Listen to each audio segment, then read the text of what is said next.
I'm recording now. So yeah, ignore all the corpses. Oh. It's only a couple. I love the poster. I wonder with this. It's 104. Fine, let's fucking kill God. Well, I can only try. If not me. Yes, but a wise muppet would say.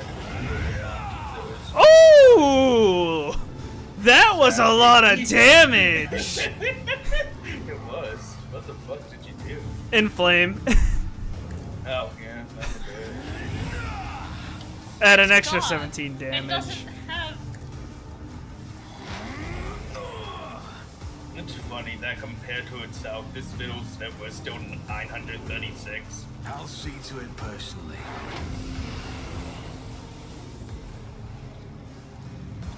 It's as good as done. There. Extra. Oh! What happened? We did it! My screen's stuck on a black screen. We desynced. Mine's too. There we go. Oh, He died. yes, we did. We sure did. Oh! Ah! That's supposed to happen.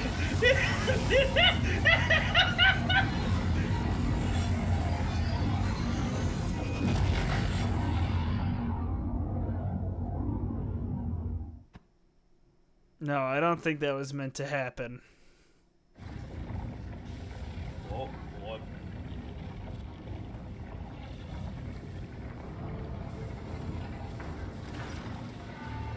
The ancient monster. Let me double check. Okay, the ancient monster struggles against the energy manacles of the yoke.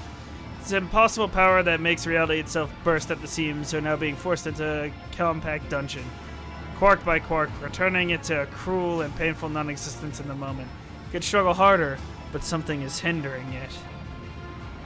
You are the cause of these hindrances. Only now does the Cain shard turn its focus to you, for the battle was nothing more than the reflexive resistance of an alien mind absorbed in a completely different range of thoughts and responses. But now, it is thinking about you, and its thoughts are so corporeal that you can sense them and know them. It seeks an end to the confrontation. It is capable of resolving it in a way that could benefit all. More and more tears appear all over the shard's form. As the yoke absorbs its power, it becomes increasingly harder for the shard to maintain its physical structure. Each imperfection you inflict brings the star predator closer to imprisonment. Do not bow your head before our abominable precursor. It was begotten by the dark abyss of the past. It is a fragment of which devours stars and erases civilizations. It knows no benefit other than its own. Allow us to stand against it. This is our time, our impossible chance. Was that Theodora? That was Theodora. There's Theodora. No, Theodore just showed up for me. Hi, Theodore. As yet another layer of reality cracks, a figure appears before you. Her. After giving you a probing and appraising look, Theodora permits herself a slight smile.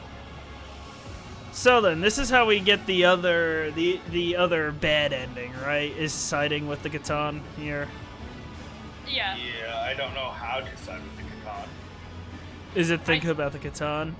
Think about the Cain. Yeah, like, if you say it before this, then... Yeah, literally we Same just... yeah, the fight ended. We'll think about the Cain. Mental contact is effortless. This is not communication. Such a powerful being cannot comprehend communicating with anyone but its equals. It simply bears the gift of making the other hear and understand it. So grand is the potential of its thoughts. We will try to understand the benefits of the Cain's promise. Power, eternity, comprehension. The Cain once chose to reign over the short-lived races. Fortune, new and glorious fate for them. It has learned from its mistakes. Now it will only bestow its gifts upon the chosen few. The Cain can grant. Your thought falters, for it's difficult for your mind to fathom the full scope of this world. The Cain can grant everything. Do not listen. Reject the promises. Do not allow your mind to be crowded in the talk. No one is capable of receiving everything, granting everything, not even a star devouring Ingear. And this shard of an Ingear cannot even grant itself freedom. well, try to comprehend what the Catan is. The Catan is a pinnacle of reality. It is eternity, dominance, omnipotence, individuality. The Catan is the original purpose behind all existence. The rest was born in order to contain, nourish, and be appropriated by the Catan. To the Catan, space is an illusory variable. To the Catan, time is a young and trivial phenomenon, for it existed for an eternity in the gaseous energy fount of the universe before time was eventually born. To the Catan, fact and probability are mere abstractions, between which it can soar on its electromagnetic wings. The katana is old as a very old one, Jim. Yeah, I believe so. Currently, the Catan is not whole. It was shattered into lesser pieces, and so were its thoughts and powers. The feeling of emptiness is oppressive, and it yearns to become one again. We'll try to sense the motives.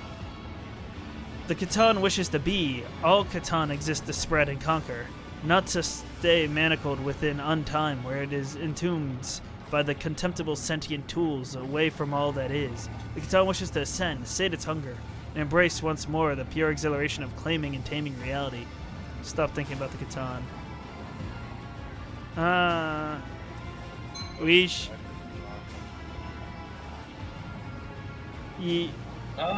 Yeah, we can destroy the yoke and kneel before the ancient deity. I am ready to serve. The sacrilegious machine falls at your hands, and the deity comes onto the world in all its might, wisdom, and eternity. It examines you and then, with but a ghost of a thought, elevates you to itself. The promise is fulfilled. The inferior flesh is transmuted, and pathetic human feelings are replaced with the sublimity of the deity's absolute perception of the universe.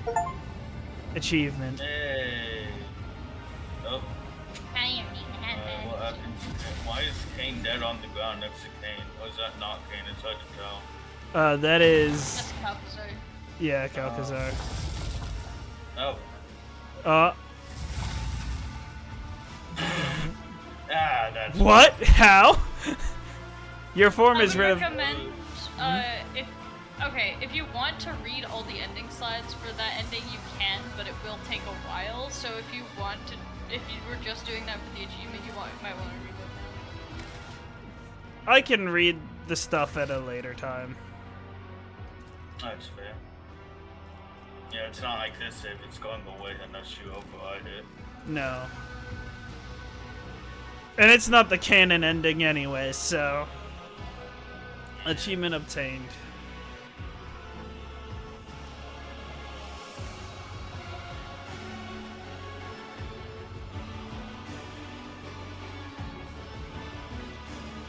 Oh, Katie, did you see the funny things they're adding to Caden? I saw something about familiars, that is all I read. We're getting a Cyber Raven. Yeah. Cyber Ravens. Wait, no. Cyber Psy Ravens. No, it's a Cyber Raven. It's not a Cyber. Oh. It's a Cyber Raven. Batteries. Okay. And also Cyber Eagle. And a Master. It's... Silver Skulls. It's not... I don't think it's called a... Is it called a Cyber Eagle? It's called an Eagle. Yeah. Okay, It's Cyber two-headed. Mastiff, Cyber Raven, it's PSYBER Yeah. Raven. The Servo Skull Yeah. Swarm, the Cyber Eagle, that's it. Okay. Are they adding anything other than the... A new story. bees. Oh, for real? Yeah. Yeah, It's, 15-hour it's a whole new story. with Abides, Yeah. which I am neither here nor there on, because I really don't care about Abides. This looks interesting. The stuff they add sounds interesting. The story itself, I'm not too sure yet on. I'm still Oh, we don't know interested in anything it. about the story yet. We know it's gonna involve the Imperial Tides, which hopefully doesn't mean more Administratum shit. Oh, you innocent creature. It's all Administratum. Always has been. The It's the Administratum, paperwork expansion. the Administratum is the reason why I would fall to Chaos. It really is. Like, I'd be sitting there like, screw the Administratum. I'm done with everything. Down with humanity, fellas. Not just down with humanity, just specifically down with the Administratum. Like, I'd be chaos against Administratum specifically. You walk around with a protest sign, chaos for chaos against Administratum. Imagine binding a demon host just to sign your Administratum paperwork. Please, I don't want to do it anymore. Nah, keep fighting. Jeez, this loading is taking forever. What the heck? Shut up, Cherubale. You will sign documents until I relinquish you from your bindings. Why is this The taking so bindings long? also part of the Administratum paperwork, and they'll never find the end. I was made to subject enemies to your infinite will, not signed papers. And that you are. Now keep dealing with the Administratum. Okay, so Send me back to the warp. so the from what I'm reading with the familiars come from a specific class for the second, or it's the second class that you get to choose. So it's a class type. Pain.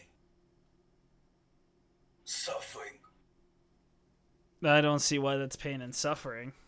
Makes sense. I just want the funny stuff. Then pick that second overseer archetype. Oh, fuck that. Just give me the funny things. I don't care if it's useful for me or not. I want me big dog. Then pick the right archetype. I don't know what to tell you. Oh, Ryan, this reminds me of the sniffers in Minecraft, bro. The flowers they dig up for you are only purely decorative. They do nothing else, but they are fantastic. Favorite. Disconnected from server. Please check your internet connection. I'm so loving it. That Aren't would you fancy? maybe that would explain why our loading was taking a year and a half. Maybe. Hey, I'm back. Maybe it's just... I was gonna say maybe it's just me because I'm still loading. I just hit 100% on the second I'm screen. on the second loading, yeah. Yeah, I just hit 100%, but it was taking forever to load. And I think it's because Kaylee was experiencing It's not a peck. real 100%. It is a real Now it 100%. is. Now it is. I think Kaylee was just experiencing packet loss. Are you back in, I think so. Kaylee? I am.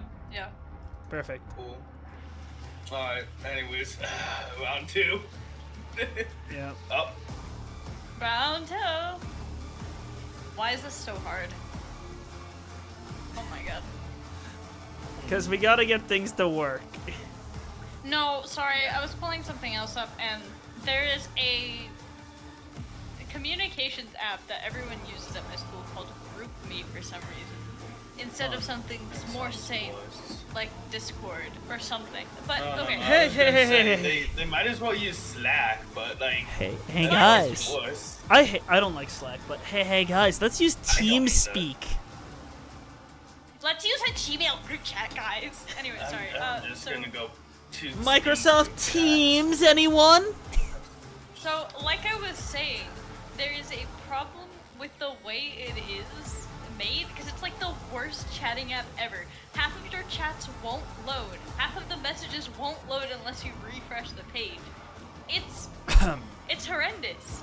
It's terrible, and I don't know if it's because there's not supposed to be a web version of it, and that's what I'm using, but the phone app is the same way, because I also eventually got that after we started scheduling helicopter landings through a GroupMe, which is ridiculous. We are literally coordinating a landing zone setup through a GroupMe. We are coordinating the briefing. Don't you want them to use phone numbers? I'm gonna go For grab the spacing soda. out our medical teams for events. Like we are setting up tactics and logistics through a GroupMe. All right. Yeah, that sounds about like the state of the government in general right now. See, the difference between that and the government is that I don't think the government is communicating anything at all right now. I think they're just. Oh no, they are. It's just completely unprotected and really fucking stupid. I think I heard about that actually. Well, they accidentally added a reporter to the fucking... My bad. God. Oh, dude, our country's so cooked. Living in the 21st millennium. 21st millennium? Yeah. We're in the Might second as well millennium, be there. Kyle. No. Not with how things are going. Oh. Can't wait to hear about the boys' heresy. Oh, am I gonna have to...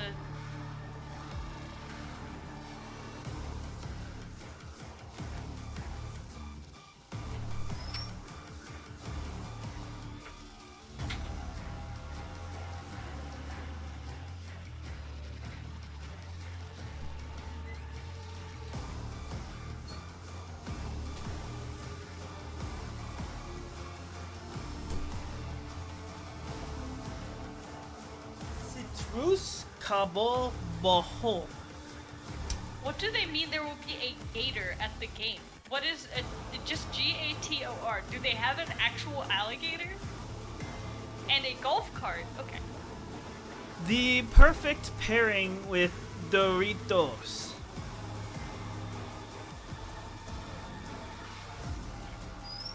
Yeah, they'll have a Florida man there, it sounds like. That's what it sounds like to me. Yeah. Well When I then. hear golf carts and gators, yeah, that's Florida man. Yeah, that sounds like Florida Man to me. It's holy crap, it's orange.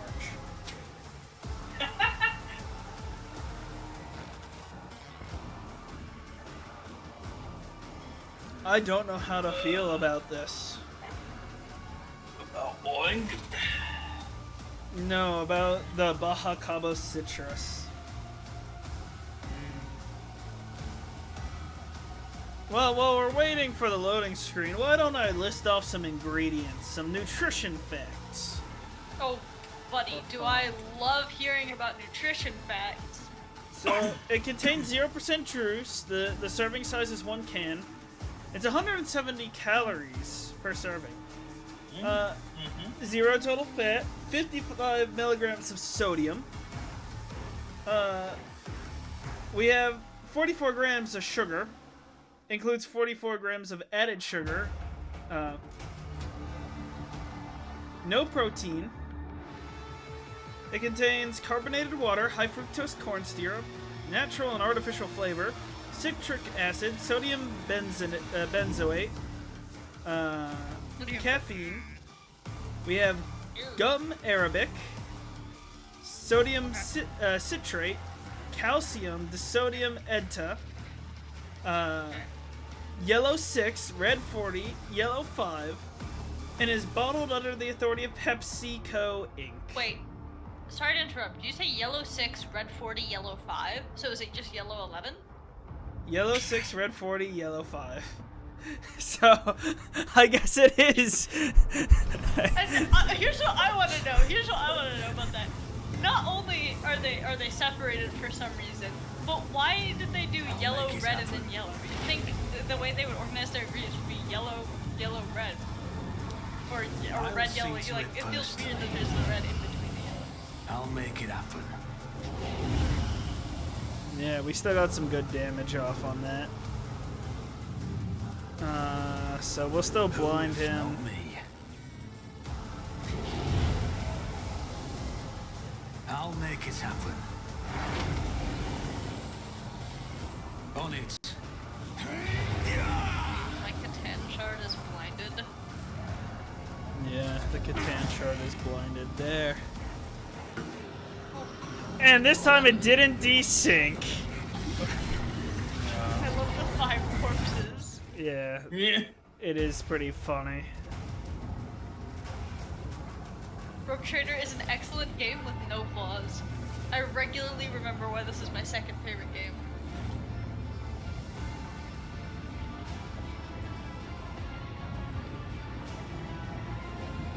Thank you, Theodora. As yet another layer of reality cracks. Figure No, of years Mos. before you. Nomos. If our birth ever had a purpose, then it is here now. Why do you call the shard your precursor? Because that is what it is, and what we are. We have told you before about Theodore's ambition, Armanat's mind, the ship's cradle, and Epitaph's secret. One sprouted into another and spurred yet another. Thus, Nomos were born. We were but an echo of the shard's power, an echo that left its prison, but we have become something so much more with your help. What do you intend to do? Clash with the precursor, touch it, absorb it, so that the reflections become the object reflected, so the shard becomes Nomos. Then, and only then, will its threat be eradicated forever. You think you can do this, Nomos? What will happen afterwards? We stand at the threshold of probabilities and outside the bounds of the predictable. It is beyond possible to know what we can or cannot. But That we... made total sense. I mean, it kind of does. But we believe that we can, and that is what drives us to try. And if we succeed, we will obtain power beyond compare. We will become a shield against any threat, in whatever form it may manifest itself. I've made my decision. Act now, my child. The Catan. Okay. No, we don't need to think about the Catan. Think about Theodore. Figure out what they're doing here. We are ready for the most important battle of our life. Wish us luck. Noma steps towards the shard, and the whole world explodes into a terrifying whirlwind. You can hear the colors and see the touches. Ice burns your hand while fire leaves you freezing. And in the midst of this madness, you can clearly sense a battle raging, a clash of two beings. One endlessly ancient and the other endlessly young. So many corpses. Yeah. I was gonna say, I don't think that endlessly ancient's gonna win this, judging how many corpses he has going on there. The power of the Catan... Ooh! The power of the Catan shard is such that it redefines the very notion of power, but it has a weakness. One that you can see only now. With the shard and its rival standing face to face, the shard is just that, a shard. It is incomplete, it is not whole, and it cannot be what the Catan was before. What opposes the shard is something entirely different. An undivided sentient being with a clear purpose in mind, akin to a well-aimed arrow. And the one who fletched and loosed this arrow was you. The battle goes on and on and on, outrunning the course of time, but you do not need the gift of clairvoyance to know who will emerge victorious. Oh. Back into the cube with you! Actually, that's not a cube. A cube has 6 sides. That has more than 6. Back into the trap. Yep. Really did Yeah! just Oh my god, I got an achievement! You became a votary iconoclast. See. Yippee. So what I'm hearing is you never got the iconoclast ending. Yeah, I lied. Anyway. Uh-huh. Holy crap. No, I did. It just wasn't on daring. Which is why I didn't get the achievement. We somehow didn't explore every optional area though. Yeah, I don't What the know. fuck? That achievement might be bugged. I hear people have a lot of trouble with it. I know I have. I've tried to explore every area, and I've even looked at guides and stuff, and I still haven't gotten it. So. I'm pretty It might not be confident we've possible. gone everywhere, but that's fine. Yeah, because you place also we recruited haven't- every person. Yeah. I was gonna say the only place we haven't gone was the one where we can't set foot on the Mechanicus planet, but I'm pretty sure we did that in chapter 5. Yeah, we did. That was. Oh, you know what it is? There's What? that one planet where you have to do a very specific series of things in Kiava Gamma to get an unrelated item, so you can then look through something on a planet. I'll bet that's the one that people miss because it's so obscure and weird and it doesn't tell you how to do it. That makes And it's sense. also bugged. I'll bet that's what, yeah. The Catan shard was transmuted into a new form, and their name was Nomos. Possessing the power of an ancient being and nurtured by the rogue trader, the young star god watched over the Coronis expanse, their new domain, with curiosity. We created a god! So I think that's 2 for 2 then. That's 2 Cains that have created gods in Warhammer. That's what I was thinking of, yeah. That's funny.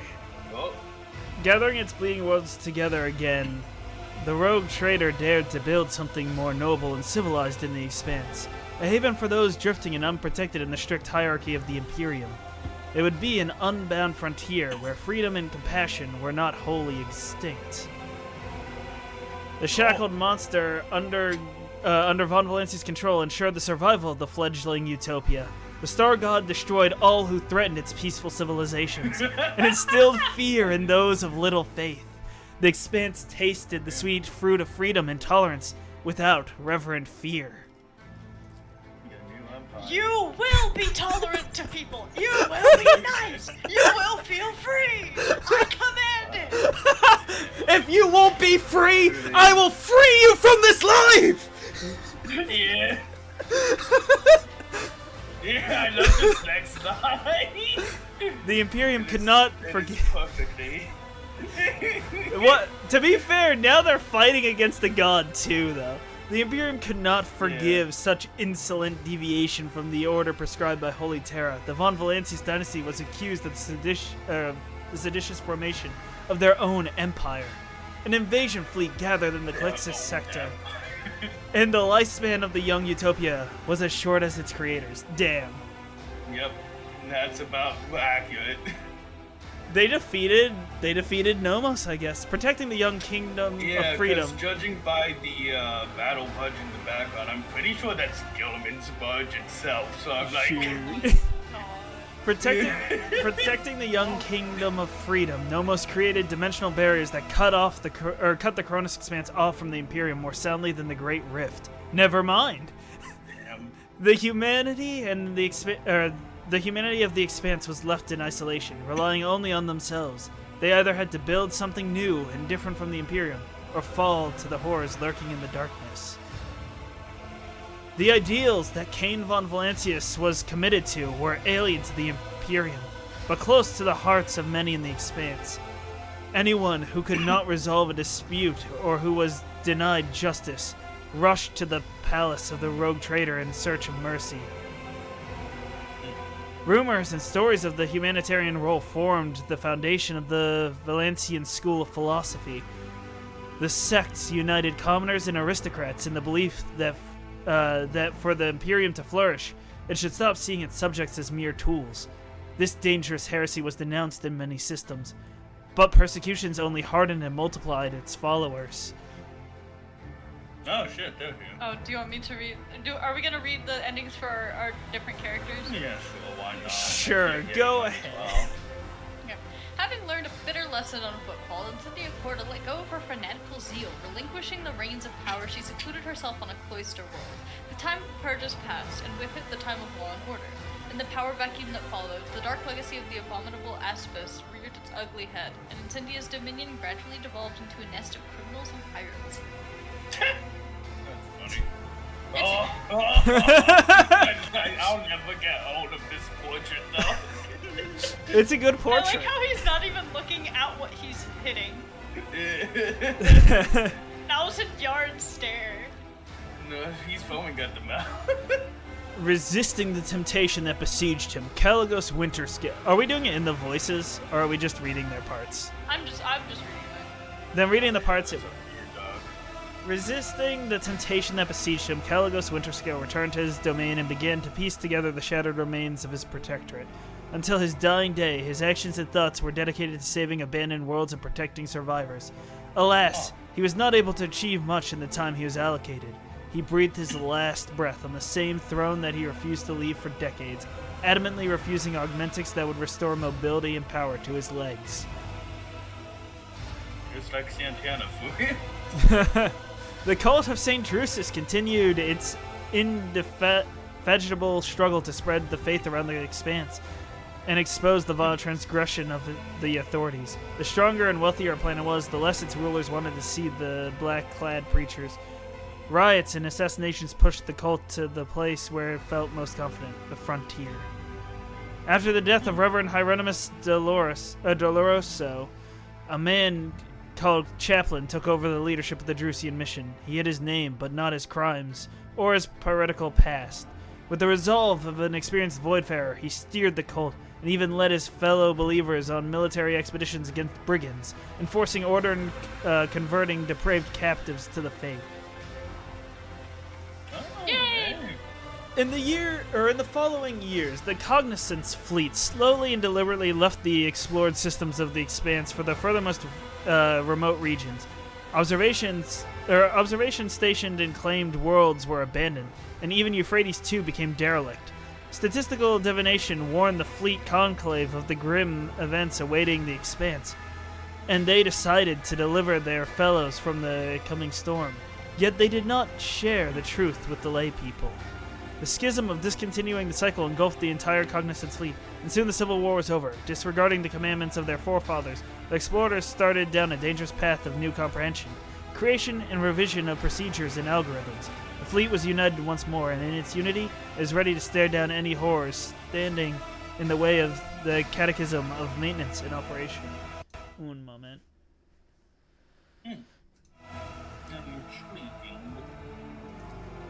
Magos Dominus Opticon 22.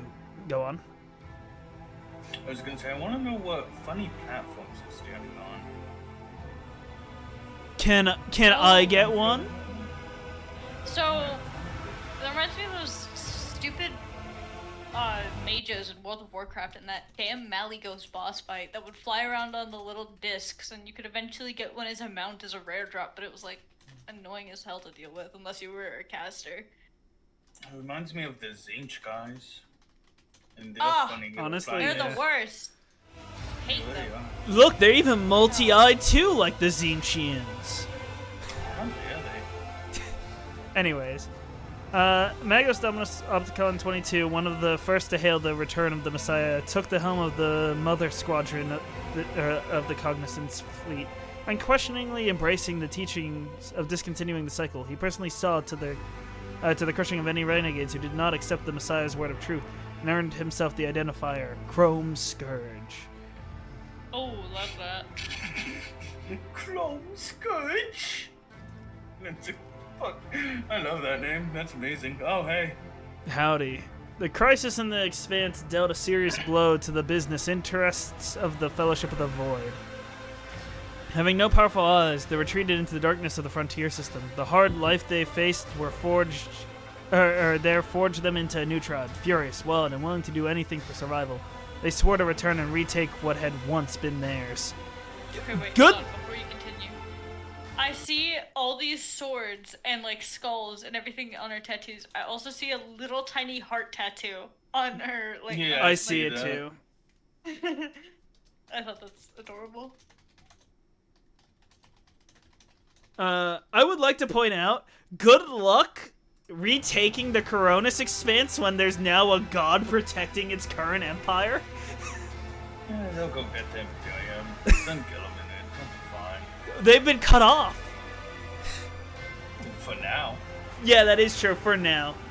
The question is can the Coronis Expanse amass an army able to fight back? No. See, my guys had the Drukari backing them, so we were alright. We have a god. We have an Yes, actual we also god. had a god. That's that fair. Also helped a little Yeah. bit. I think a god helps a little bit more than the Drukari, personally. Nah. I'm not sure. The first command that Riza issued after her miraculous rescue on Footfall was the complete extermination of all worshippers of the Dark Gods among the Fellowship of the Void. The old pirate wanted to find another way for her people to survive. The former renegades hoped to live by the law, working as mercenaries and traders. When it seemed they were finally on the path to a peaceful life, the Imperial Navy conducted a flash raid and destroyed all their ships. Those who survived the bloodbath were publicly hanged. I'm gonna take it this is before the Imperium was cut off from the Coronis Expanse. It's not big deal. It is. Oh, you're dead. He is dead. Anyways. His hands are gigantic. They are. The thing is, it doesn't matter what you have on your sideline, because you always have to remember, Games Workshop has the writings of the entire fucking thing, and can always just say, yeah, well, a space marine from this planet, fuck Well, you up. we don't even know what's the canon Rogue Trader ending though. Anyways. It probably isn't this. I'll be honest. No. I don't think there is a canon one. Not to a game like this. Usually there is one canon thing that they end up committing to. Either If they that made or... a sequel, maybe, but... Either that, or they usually have this as like an endpoint in like the stories, and they never expand upon it again. So the Coronis Expanse isn't really touched upon beyond that. Yeah. Like this is the last story The told. thing about the Cronus Expanse is it's always ever changing, so... Yeah, they could have a new Coronis Expanse, and it might not be the same Coronis Expanse. It all depends on how if they even make a sequel, because otherwise I think it's just made me vague. It's very possible could be like many games where they just like this is like the last thing that's ever talked about it, so it's like the furthest point. So there's any one of them could be canon. Yeah, that's how some things handle it. But if they were to make one ending canon, let me make a guess and say it's not the Iconoclast ending. I highly doubt they're cutting off the Coronis Expanse.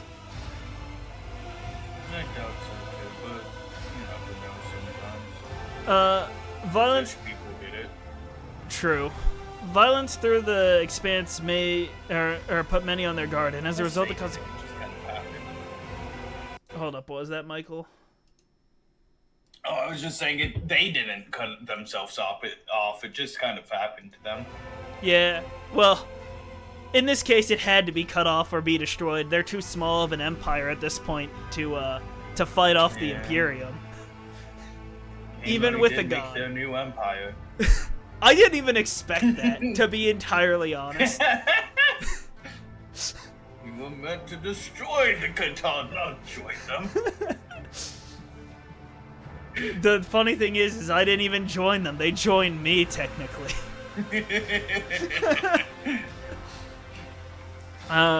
Rumors surfaced among the cult traders about a so-called commission that had made it through the Maw and into the Expanse. Its professed purpose was to audit assets and take measures to restructure operations. These words carried with them an ominous threat. A multitude of agreements about... This was the guy, who ran the Navy. Oh. A multitude of agreements bound the Imperial Navy to the Von Valancius dynasty. Captains were eager to patrol the Protectorate, knowing they would be richly rewarded. Competing ships were lost to pirate attacks and subjected to harsh inspections. Many officers quietly entered the dynasty's service, receiving salary and title in exchange for their excellent skills, where the admirals valued their new friends and enjoyed more gold on their uniforms.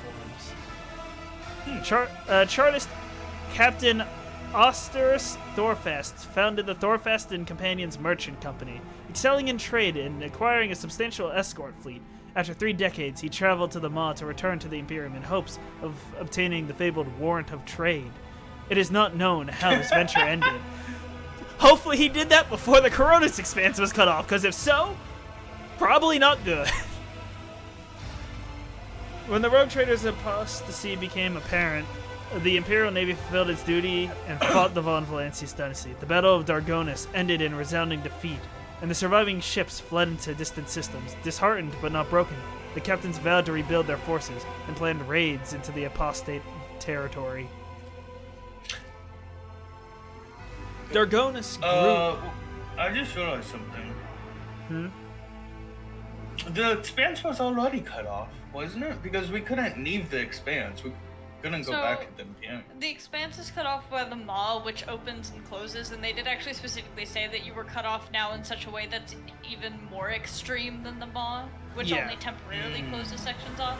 So it's some other kind of boundary that's separating you from the Imperium right now. Presumably... but what I was saying is, it was already closed. So how could the Imperium get in there in the first place? This is the talking about opens and closes periodically. This is talking about the future, so it must have opened at some point during this. Yeah, that happens frequently. That also being said, if Nomos can shut off the Imperium, that also probably means he can open it at will. Yeah. So. Also, unrelated, I'm looking at Cain's portrait, and I like how he has a secret pocket las pistol in his portrait as well. Of course. Where do you think he got it when he shot that guy? Exactly. was attached to his hip. Quite literally. Dargonis grew and prospered until it became the capital of the Coronis Expanse. The planet was like a giant magnet whose pull held together the worlds of the Expanse, absorbing the treasures and vices of the sector. Humanity was exploring the Expanse, and Dargonis became the capital for the brave starfarers and pioneers. It was from there the expeditions departed into the uncharted wilderness. And here they returned bearing wondrous trophies. Captains, cartographers, and scribes flocked here to exchange news. Kiava Gamma washed off the stain of its former defilement, but not the dark memory of it. The sacred halls were never silent, and production rates became the supreme law. The glory of the Imperium was forged in the blood and sweat of its toilers, and the millstones of the manufactorum grounds the workers down by the thousands. Even in death, the souls of its servants dared not step away from their machines. The enthralled Null Caliph drew millions of pilgrims and granted the planet hallowed status. Its sacred calculations continued for centuries, and the foremost sages of the Adeptus Mechanicus traveled to the world so they could attempt to divine its meaning. The big calculator. Janus was conquered, the Xenospirits were exorcised, and the wilderness was subdued. The fields grew until they covered the entire planet. Billions of tons of provisions were harvested there. Janus had become the breadbasket of the Expanse, and to threaten it would be to condemn millions to starvation. Janus became a melting pot for cultures from hundreds of worlds, taking in refugees from across the entire Expanse in its darkest hour. It became a stronghold and a symbol of hope. After the crisis passed, the refugees started to return to their home planets and to reclaim the lost worlds, thus earning Janus the proud name, the home of the Reconquista. The mines of Veabos 6 grew deeper and deeper. Soon the planet became the darkest and most frightening colony of the Expanse, the final stop for the exiled and the damned. The brutal, hardened inhabitants of the Death World feared neither humans nor Xeno horrors, knew no mercy, and were known as the most fearsome fighters in the sector, who had traded their lives for the right to leave the eternal darkness of the mines. What was that, Kaylee? You were really quiet. They yearn for the mines. They yearn for the mines. Guarded, luxurious palaces were built under the climate domes shrouded by clouds of poison. They housed so many powerful blackguards, persecuted aristocrats, and wealthy scoundrels that Veabos 6 gained unimaginable political influence. Such grand and sinister deeds were done there that before long the grim Death World was spoken of as a new political center of the Expanse. No longer secluded Some feel they only have like 5 backgrounds. 5 backgrounds? Oh yeah. Yeah. No longer secluded and forlorn, Foulstone turned into the spiritual center of the Expanse. Clad in gold and power, rulers went there to be anointed for greatness, criminals for penance, and the righteous for encouragement, and there was no end to them in sight. Converted into a comet shrine, Foulstone's moon spread the word of St. Cognatius through the Expanse, protecting worlds from attacks by the enemies of humanity.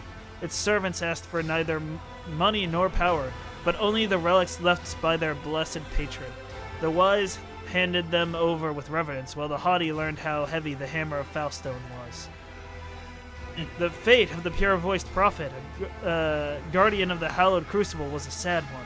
After visiting 7 worlds and bestowed the blessing of transformation upon them, he perished at the hands of bloodthirsty Jakari pirates, along with his retinue and the priceless relic.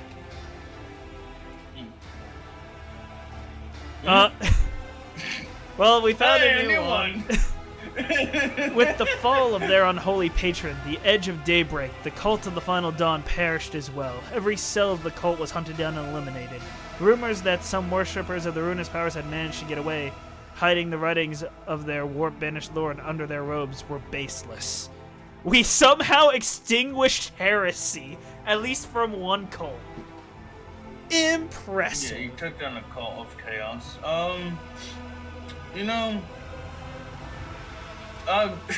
I hate to say it, but I just feel, because it's so overdone, whoever does it, the fucking chaos ending is probably one of the worst endings. Hold on. Because what's it gonna be? I It's just wouldn't gonna become know. a center of, like, all you're gonna do at that point is just gonna expand the Eye of Terror. That's not what. Well, actually, I wouldn't know. As somebody that is not a chaos enjoyer, as somebody that did not do the heretical ending, there was a lot of Drukhari involved. See, at least that's interesting. But if it's just like pure chaos, that could not. I'm not sure. No, just lots of partying was Lots of involved also. partying. That sounds good. It was. That sounds it was great. inviting to Slanesh, yeah. No, that's less good. Actually, hold on. Left without a mission or a leader, the Word Bearers retreated into the depths of the Immaterium. Their last act of vengeance was a bloody assault on Footfall. The populace of several asteroids was exterminated or enslaved, and the statue of the God Emperor was badly damaged. Not that we're friends anymore, apparently.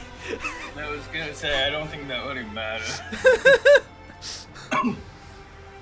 Hey. With the backing of the Cosbalka mission, Octaviana became the new Liege of Footfall. All those who opposed her leadership died in an accident when Prometheum canisters, probably also assisted by Prometheus, on the Adeptus Damascus suddenly detonated in the middle of negotiations between Prime Lords about the station's future. Octaviana was unharmed. She had left the ship several minutes before the explosion, purely by chance. She opened a new bar on the asteroid previously known as the Liege's Palace. Okay, wait. Did you see the drink she was pouring? It looked like car oil. I mean, Yeah, it probably it close. could be. Yeah. I mean, if it's fuel for the tank, it's fuel for me. Bartender, I want something strong. Car oil on the rock. Give me your strongest V8 oil. Yeah, I need that. Give me some Prometheum, please. Exactly. Well, that's a fun fact. Sometimes they do mix a little bit of Prometheum of it into it for the lower MSR. The changes that the Von Valencius dynasty brought to Footfall endured on the station long after. Poorhouses opened by the order of the Rogue Trader saved many hungry and homeless from death. Unfortunately, this disrupted the station's delicate ecosystem. No longer freezing to death in empty compartments or tormented by epidemics, those who lived in poverty on Footfall began to choke the station, leading to a sharp rise in crime. Organ traders, illegal augmenting specialists, and savage gangs of Anvers proliferated. Left without a son, the Rycat system ceased to exist. I'm not I'm surprised. surprised that even here. Its now frigid planet spun away into darkness, no longer held by gravitational pull of their star. A century later, a fragment of Rycat Minoris entered the Farabundus system and was snared by void miners. A piece of its rock was delivered to Footfall with reverence and used in the restoration of the God Emperor statue as a final memorial to the world devoured by corruption. Oh. Rumors of the rotting remains of an Eldari craft world spread across the expanse. Explorers, privateers, Cosbalka agents, and anyone hungry for easy money all rushed the frontier systems to vie for a piece of the prize. Some were swallowed by the warp, while others perished in skirmishes with their rivals. The most skilled and fortunate returned empty-handed after decades of searching. The colossal ships, as big as an Imperial world, simply vanished, as if it had never existed. But the legend of the Forbidden Treasure lived on and continued to bring daring souls to ruin. Half a century later, the expanse trembled to the echo of Eldari war songs. Myriad warbands appeared out of nowhere, leaving a trail of bodies in their wake before disappearing into the webway gates, mercifully hidden from the eyes of the Monkey. The children of Asurion had come to avenge the death of the craft world Krudarok. Their willful retribution lasted many decades until both races were worn and out of blood to spill. The spirit monolith, purified by the Harlequin troop on the Crone World, was hidden from the insatiable eyes of the Monkey by raging warp storms. The ships started going missing more frequently in the system close to the planet. Even the most courageous captains gave the region a wide berth, and it was named the Damned Reeves. Yo! Somewhere on the... Yeah, you want to read this one, Kaylee? Sure. It's been a while since I've seen his full portrait, and his armor looks really pretty. Is he like half a mask? Yes. Huh. That's peak character design right there. That looks cool. Anyways. What? He was too poor to spring for the full one? I just like the half a mask look. I think it looks really interesting. And this also implies that there's something on that side of his face that he's... No, I know. I remember when I was really young, there was this character who wore like part of a mask on part of their face, and they had like these horrific chemical scarring underneath, which was... That's what it reminds me of, and that was one of the first character designs I really liked. Anyways, I like big eye patch. Eye patches are alright. No, but you know, like the eye patch, but it's like multiple straps. No, I have not seen that. Big eye patch. I'll have to find a picture of like a big eye patch. You should. Somewhere on I the... don't know how to describe it other than big eye patch. Somewhere on the underside of reality lay Komorag, woven from manifold other dimensions and illuminated as always with the light of stolen suns, its streets ever filled with screams and agony. Any misfortune experienced by the Dark City became another scar on its appalling face, lost among thousands of other vile blemishes. As long as pain pulsed in its blood-soaked spires, the insatiable and unshakable Komorag continued its flight through the webway, along with its unchanging ruler, the leader of the Cabal of the Black Heart, and the most dangerous of all Drukhari, Esdrubilvecht. I was hoping it'd be Magi. Oh well. No! The fall I of thought the... we killed Vecht. When did he escape? Oh, no, Esdrubilvecht wasn't even in this campaign at all. I see. There was a member of the Black Heart who we did kill, I believe. But Esdrubilvecht is like the Dark Lord of Komorag, so... Yeah, we could take him. In a fight. Anyways, we do have a god now. The fall of the Cabal of the Reaving Tempest united Komorag for a brief and bloody moment. The elites of the Dark City set their squabbles aside and found a new game in tearing apart the domain of Archon Eurymerus. The fate of the Reaving Tempest reminded the other Cabals that nothing lasts forever in the Dark City save the city itself. Except when the Salamanders crash, just ship into their city. That was kind of messed up. They should. Leaving the Necron system behind, the Star God vengefully obliterated every tomb world of the ancient Xenos race. The old hatred of the Catan, betrayed by their deathless servants, whispered inside him. I'm fine with that. Kill all the Necrons? That sounds good to me. I mean, yeah. The voice of Voxmaster Vigdis, Suri Otto of the Ptoleman dynasty, has long resounded in the expanse, bringing hope and trumpeting the arrival of the merciful rogue trader. Known for her wisdom and acute understanding of ship systems, over her long life she taught many generations of future Voxmasters from the Ptoleman dynasty. Her body was built into the bridge itself, and in times of need her voice flowed through the Vox, dispelling delusions and despair. Interesting. Thanks to the Lord Captain's influence, Idira and Vigdis became close once again, mending their sundered friendship. They were often seen talking at the card table over glasses of anisette. The pale cheeks of the Voxmaster would brighten with color after such encounters, a sight as rare as a Void Kraken. I didn't know Void Krakens were a thing in 40k. Enjoying those precious moments, the good friends tried not to dwell on how long either of them had left.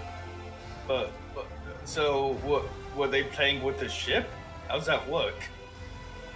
I think this was is before she got built into the ship. Before she got built into the ship. After years of dedicated service, Master Helmsman Raver was granted, despite his objections, the privilege of rest. The wise servant of the Omnisci implanted an augment into his brain that restored his ability to sleep. Soon afterwards, something unprecedented happened aboard the ship. The Master Helmsman overslept and missed the start of his watch, but his temper did become more agreeable from then on. Hey. Many years later, High Factotum Janrus Danrock sought permission to retire. He said that age had softened his heart, and that a more worthy, young, and assertive successor should take over his position. There was no shortage of candidates. Under all that fat, Danrock had a sentimental heart. He spared nothing for the orphans. Of those who had died serving the rogue trader. The children were given an excellent education and were eager to serve the von Valancius dynasty. For the children, no process is too great. Argenta, I ain't dumping 13 profit factor. Jocasta Sourback served as master at arms for years, but eventually her zeal faded. It appeared that, having tried every form of violence in existence, she no longer derived out of them any joy that it once held. That's a scary thought. Jocasta... Oh, I don't like that idea. Wow, that was really meta. Hold on, that was like existential. Anyways, Jocasta humbly submitted her resignation and went back to her home on the Capital World. She took up the position of the warden of one of the Capital World's hives and reconciled with her cousin Macarius, albeit only for after a while. The reconciliation was, at any rate, easy to overlook during gatherings of Capital World nobility, where Jocasta and Macarius would waste no opportunity to have a ferocious row. Oh, I forgot about Zach. Yeah. After many years, Zachary Weish mustered the, or Weish, I think it's Weish. Zachary Weish mustered the courage. Weiss? Yeah, it's just Weiss. Zachary Weiss mustered the courage to take personal apprentices again. He searched throughout the expanse for astropaths whose masters were harsh and cruel to them, and recruited them into his choir. He gathered a cast of talented men and women by his side, and was their guardian and mentor. Weiss died defending his wards from cursed words spewed by the Immaterium, sealing the sounds of those words in his mind. He preferred a horrible death to a repetition of his shameful past mistakes. Urban Drivestem cared more about preserving the influence of his line than the well-being of the Protectorate. His blind ambition lost him the governor's seat and the respect of his family. Within a few generations, one of the largest houses of Dargonis turned into an obscure family of petty aristocrats. I can't read the first letter because it's in fancy cursive. It's Toriana. Thank you. Toriana Gaprak missed the moment when her family, which had previously functioned like a well-oiled machine, started to fall apart. Racked by infighting among her distant relatives, many blamed Toriana for the Kiava Gamma disaster. Soon the Gaprak family splintered into warring factions, spent centuries locked into a violent struggle, only occasionally punctuated by futile attempts to reunite the house. Macarius Sourback was loyal to the rogue trader to the last, despite all the rumors to the contrary. Finding little affection among his subjects or family, he stayed true to himself, remaining a forthright, severe, and pious person. Macarius strived to ensure that every soul in his charge felt justifiable dread before both him and the God Emperor. Lord Warsarian! Sorry. Members of House Warsarian served the dynasty faithfully and loyally, amassing more and more power. A century later, they had finally gained the respect and joy by other noble houses. Yet power and luxury can dull any blade. The now pampered and idle aristocrats were scarcely recognizable as the descendants of the formidable Seneschal Warsarian. Clementia Warsarian, granddaughter of Abelard and Chancellor of Dargonis, executed her duties irreproachably, and even found time to school the younger generations of her family. And she was an equally skilled mentor, chancellor, and political operative. After a century of immaculate service, she surprised everyone by leaving her position and becoming the first mate on a trade ship. She would later admit, like a true Warsarian, that she had always had a passion for ships and void-faring. Interesting. Branches of House Gaprak and Warsarian became intertwined for a time. The marriage of Astaria and Viken. I don't know. To the great sadness of the couple and the great amusement of the spiteful Dargonis nobility, their marriage produced no children. Just like her ancestors, Astartia Warsarian Gaprak dedicated her life to service. Crushed by the events that shook the stability of his house and his inability to provide an heir, Viken lived in his wife's shadow. When his time came, he passed away without notice. Oh. The Harlequin, known as Nocturne of Oblivion, visited the Expanse once again. Sneaking onto Dargonis, he came to the Rogue Trader's palace and left him a special gift, a case of Eldari crafting, unmistakably ancient and precious, adorned with the rune of an eye inside a triangle. Only the Lord Captain knew what it contained. The Harlequin candidly warned him that he was drawing the von Valancius dynasty into a deadly dance, a shaking doom, that all will freeze within the threads of terror's loom. Then he promptly departed, and not without reason. A few hours later, assassins from the Dark City appeared, following his trail, and were mercilessly killed. Their armor bore the signs of the Cabal of the Black Heart. After months of searching, the Argonis wardens found the remains of Achilles Scalander on the lowest levels of the hive. Drukhari artifacts and records discovered beside him indicated that the agent of the Inquisition had been compromised and was working for the Xenos. Marjai confirmed the guilt of the decree. This is mine. Oh right. This one's my slot. Yeah, go Brian. Go ahead. How dare you? Yeah. Nah, but alright. Marjai confirmed the guilt of the deceased Inquisition agent and described in great detail the torture he inflicted upon the poor soul to gain his obedience and loyalty. See, he's such a real one. He also confirmed that Irelia had found and killed his Monkai toy. Yet few chose to believe the words of this cursed Xenos, and thus the secret of the death of Achilles Scalander was never publicly known. I don't remember who that was. That was Oh, the guy yes. working underneath Heinrichs that sold us Oh, out. he died. Yeah, he did. Already. He Yeah. did. If you don't have Irelia yet, he's the one that like directly brings you into the trap. Yeah. He did die. No, Irelia I killed thought him. he died on Dragonis when we dealt with all that bullshit. No, though. we saved him.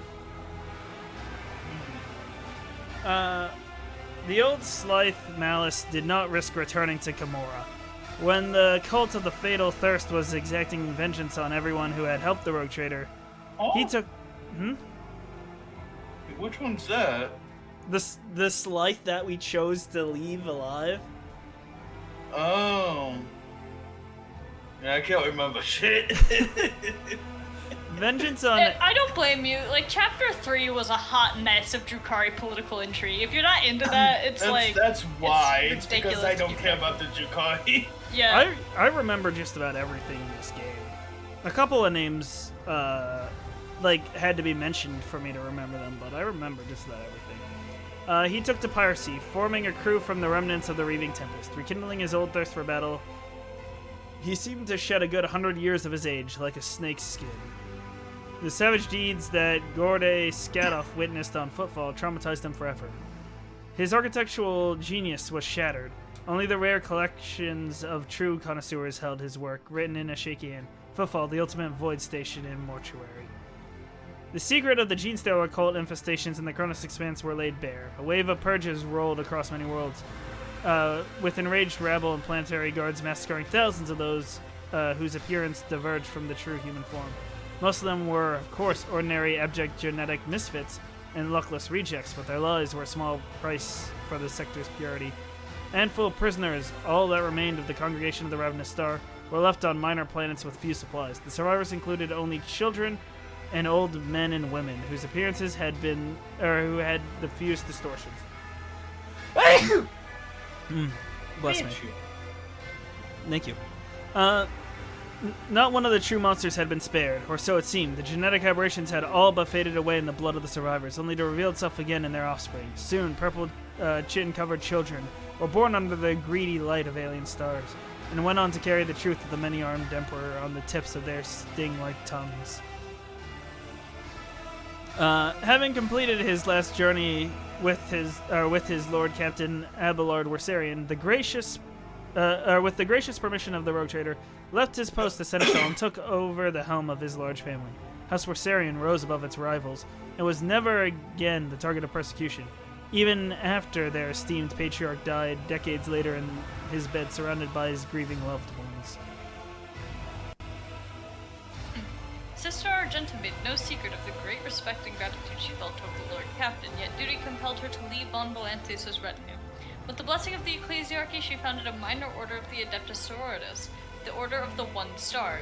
United around the Keeper of the Sacred Relic, sisters protected the faithful from the dangers still lurking in the Expanse. The wider order and its courageous founder very quickly became heroes of legend, instilling hope and inspiration in the hearts of Terra's faithful children. Yet, the conflict between the Imperium and the head of the Von Valancius dynasty could not but affect the young order. Some sisters demanded that Argenta denounce her former commander. Unable to choose between the order she had created and the person without whom she could not have completed her journey, she stepped down from her position and went into exile. Despite everything, love for her among the people of the Expanse only grew. Argenta would be the heroine of songs and tales for centuries to come, a radiant angel who would appear in the darkest hour to protect innocents from the forces of darkness. The Mercantum Tabula Official unlocked a sea of possibilities for Jai Hidari. She left the Kozbalka mission and became an independent agent. Choosing one's destiny is a unique gift that ordinary mortals would not dare dream of, but Jai was no ordinary mortal. She found new friends, skillfully danced along the knife's edge between trade and piracy, stole from the strong, granted mercy to the weak, and even bought a couple of modest planets. And she never, ever betrayed herself. Half a century later, her life was tragically cut short. A weak and little-known rogue trader dynasty led by a young and ambitious leader ambushed and captured Jai Hidari in order to appropriate her wealth. The Von Valancius fleet strike was lightning fast, but Mistress Hidari could not be saved. She died in the hands of her avarice captors. Damn. Vizier Cabela of the Bloodspun Web performed a great reading of the Emperor's Tarot, and a card, the Lord of Swords, showed her cult a new path and a new teaching. Spinners vested themselves in gold, painted their faces with blood, came to the upper decks, and took the power and respect they were owed as the Undying One's chosen servants. The spinners surrounded the Daemon with a barrier of sharp blades, becoming his guard of honor and the ship's new gentry. Proud officers bent their stiff necks before them, commoners filled their cups with their blood. Huh? The Bloodspun Web extended a thread to each of the dynasty's worlds, picking new recruits among those bearing marks of strong and noble blood. The Vizier's reading portended grim changes, and the Bloodspun Web was making sure it would have the numbers and the weapons to face what was to come.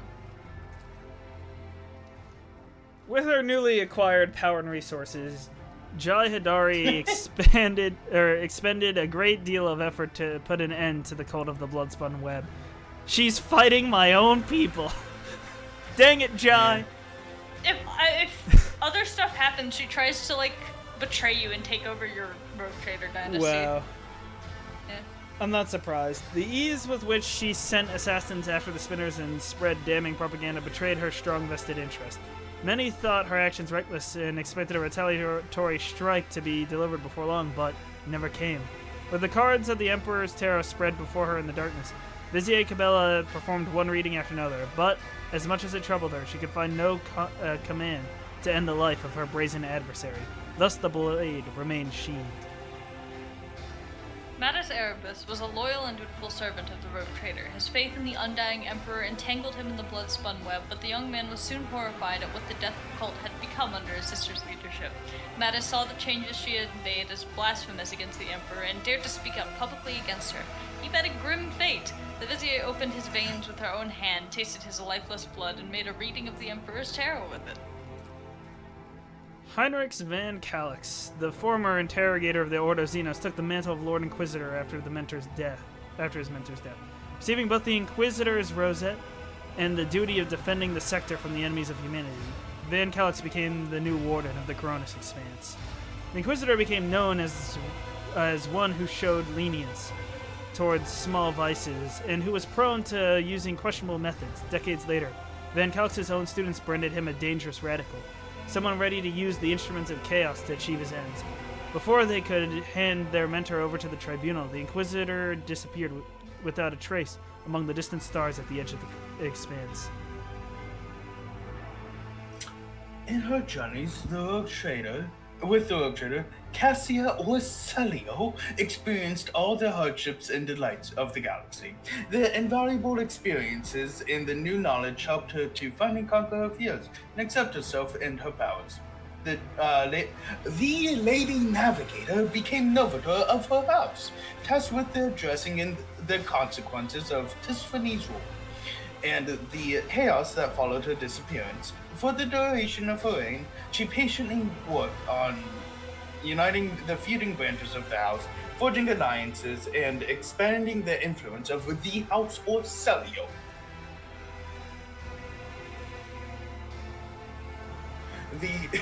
The Stairway Atlas, which contained the memories of blah, blah, blah. I know the name. And the Stahala? Sidala. Statala? Yeah, what? Clan lost its power. House Roselia's navigators once again had to rely on skill alone in the depths of their material. Many lost their lives, but those who survived the crisis became hardened veterans and pillars of the house. Most of those fortunate souls were young and brave. Too few among them were old and wise. Adira's loss lived several more years after the Rogue Trader's grand campaign on Epitaph. Despite her short life, she left behind many legends and tales of her adventures in the Lord Captain's service and of the terrible warp phenomena that she manifested. Bristol? Shortly before her death, Adira vanished from her post.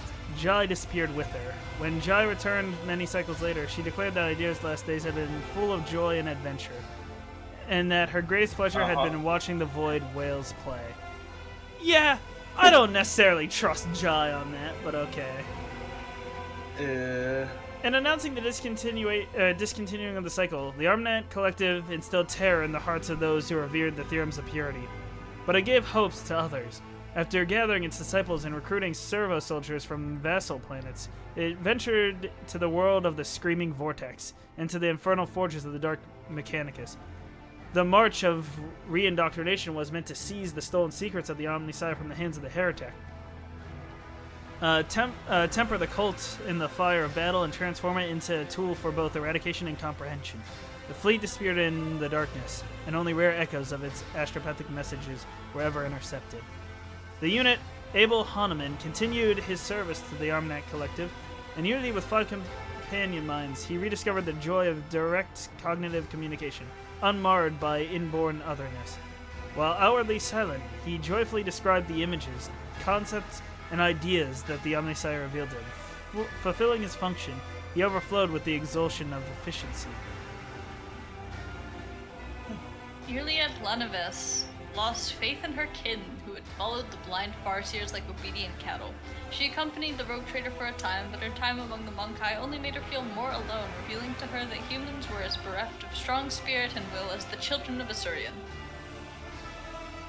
She disappeared and reappeared again in the Expanse many years later as the leader of a fleet of Eldari corsairs, fearsome in battle and well-versed in the tactics of the Imperium. That's cool.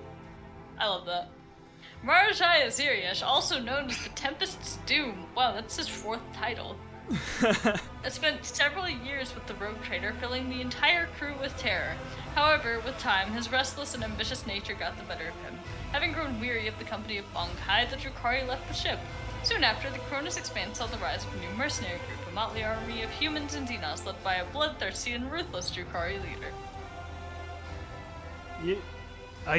I don't know why this is an Abelard thing, but... Lord, yeah. Years later, Marjai's name... Abelard deal with them? Read it in Abelard's voice. No. Years later, Marjai's name resounded through the Expanse once more. His gang had intercepted a Starshia Warsarian ship.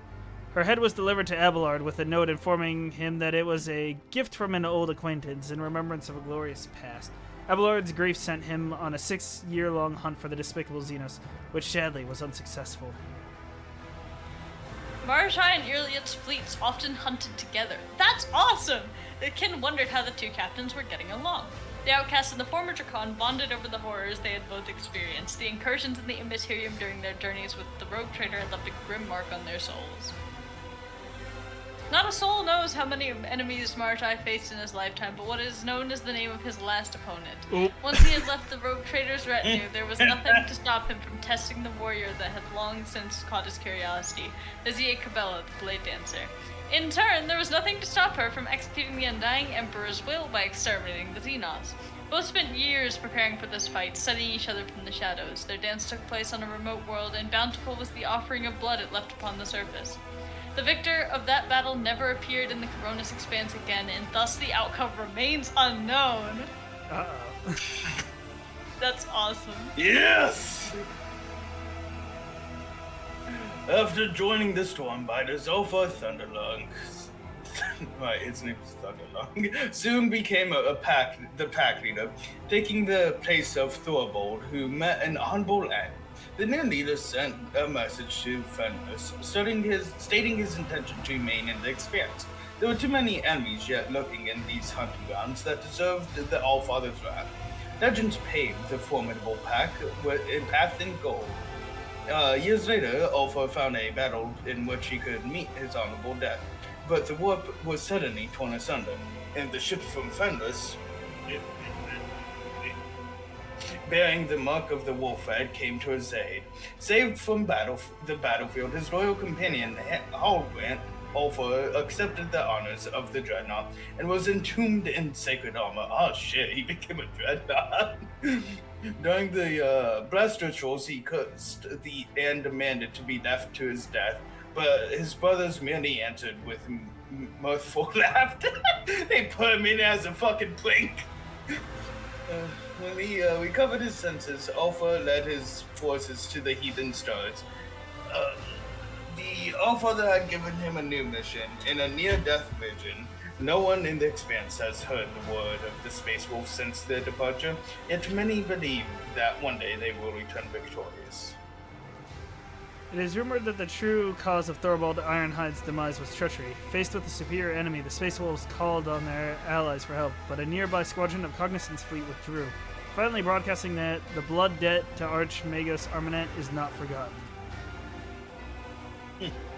Such was the echo of the deeds of the rogue trader of House von Valences, deeds that transformed the Coronis Expanse and prepared it for events even darker and more violent. But those are the events of a different story. This one has come to an end. Woo! It's Jova. I'm gonna speed up the credits. I'm gonna speed up the credits. Look what's in the background. What's in the background?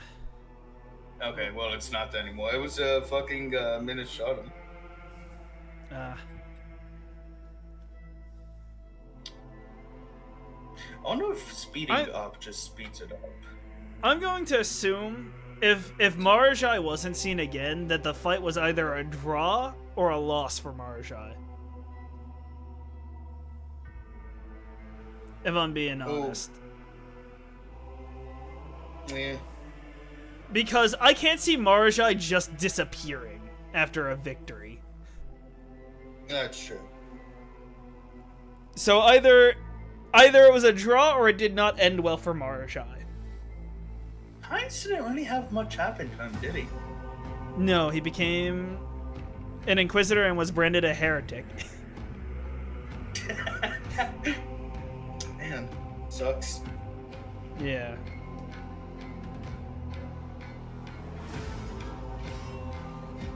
But that would be an interesting end, though, to that. So now, Cain would have a death cult and a god backing his dynasty, basically. Essentially, Empire now. That, but yeah. Yeah. I still don't know if that's more powerful than Warframe, though. Then Warframe, I don't know, but if we're doing the allies thing, I think that means that Rogue Trader is officially stronger than Inquisitor. I don't know about that. I don't know if Inquisitor could take down Nomos. Even with an army. I'm pretty sure the Pariah is technically an ally to the Pariah is lost, though. The Pariah went into the warp, never to be seen again. They don't have it by the end of the story. And you were cut off from the warp, never to be seen again. So what? No, but they don't have access to them anymore, is the thing. That doesn't mean they're not technically an ally. I don't disagree with that. They just wouldn't be able to use them. If they don't have access to material, then they can't use that material. It's like if they had... assuming they don't come back. That's what's stated. It said they're not seen, but that doesn't mean they're never coming back. We just don't know what happened. Well, then they wouldn't have access to them. Just like I'd make the argument that at the end of the story here, Cain doesn't have access to Jai. Because Jai dies. A few of them gone. A few of them die. Basically everyone except Marsh. No, Well, actually, in some of the endings, that you can get, like, basically your entire crew dies, but Marshai always lives in like almost every ending. It's great. Marjai's fate in this one was unknown. Probably dead.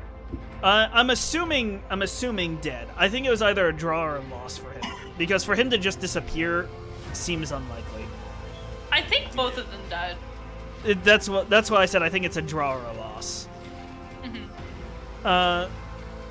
Yeah, because Cabela would have returned to the Rogue Trader's side. Yeah, but it doesn't mean that because she always stayed in the shadows, she was just never seen again. It's possible that she just didn't make a public appearance.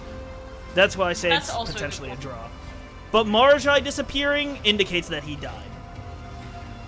Yeah. So it's Blood was pretty alright. yeah. Well, he died too at the end of it. But he died of old age, it seems like. Yeah, So, it was fun. Alright, well, I gotta head out. see ya, But- Kaylee. Rogue Trader was fun. What did you think of the ending? I liked it. It was interesting that Yearlyet did mercenary work with Marjai, though. Yeah, That that wasn't what I surprised me a expected. lot. Its ending felt really, really off. Yeah. Out of all of that, Yeah, out of all of these, it didn't feel quite right. especially that like she didn't continue to stay with Cain. Yeah. Also, like it felt like you didn't get the romance ending for some reason. Oh, I never expected Juliet to stay with Ken. Then I'll die. That's fine. That's not the canon romance anyway, so. It's whatever. Why Cain fell in love with the goth lady? Of course.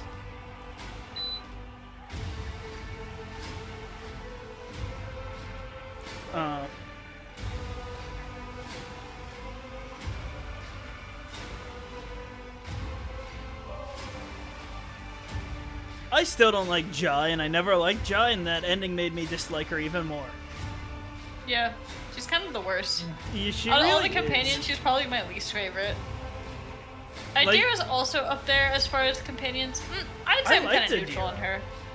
The problem just- with Idea is I never interact with them. Like, they're just not there. They're non-existent. I don't like Jai, but that I think Jai is legitimately my least favorite.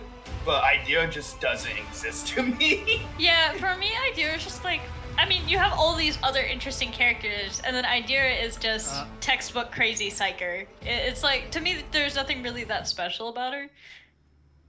Man, we'll see with this new update if Also, there's any different. Michael. This is the screen I was talking about when I said it feels like they have it set up to have more campaigns. Because when you see, it says, when that uploads, it has scenario, and then it has the DLC under it. It feels like there's a, like, the way that it's set up, especially with the scroll wheel there. Yeah, see you, Kaylee. It feels like there's the opportunity for another campaign. See, I would agree with you before Void Shadows came out, but after Void Shadows, I'm like, alright, it's just gonna be part of the story now. It's possible. I don't know. We'll see what happens. Or it could be that they set it up so that way you can mod campaigns in. And I'm also That's fine with my that. guesses. Anywho, that's the end of Rogue Trader. Not finishing the credits. What? I went through the credits. Credits are still scrolling for me. I fast I'm forwarded on the them. French ones right now. I fast forwarded them. Oh, I was asking you about that. I guess it doesn't fast forward for you. Yeah, So, I'm just, gonna end my recording look. there.